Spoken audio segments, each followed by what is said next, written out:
Hey guys, welcome to MadTech. Today we'll be learning how to turn off Google Maps voice on your phone. And now let's dive right in. Now to turn off Google Maps voice on your phone, first open up your Google Maps application. And after opening your Google Maps application on your phone, guys, on this interface, at the top right corner of the screen, you can see a profile picture icon available for us at the top right corner of the screen.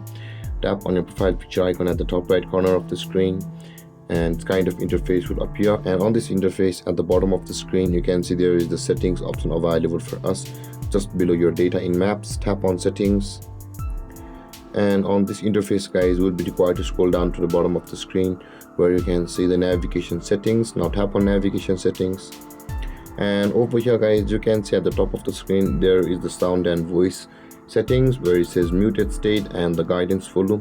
Now in order to turn off Google Maps voice, if you want the Google Maps to be permanently muted, then tap on the muted button over here. But if you want the Google Maps to at least give you alerts and muting other announcement from the Google Maps voice, tap on alerts only. But in our case, we will be turning off the Google Maps permanently, so let's tap on muted. And with that being done, guys, your Google Maps voice will be turned off on your phone. And if you have any confusions or questions regarding the topic, feel free to comment in the comment section below, and don't forget to like, subscribe and hit that bell icon for more videos. Thank you for watching, guys. Peace.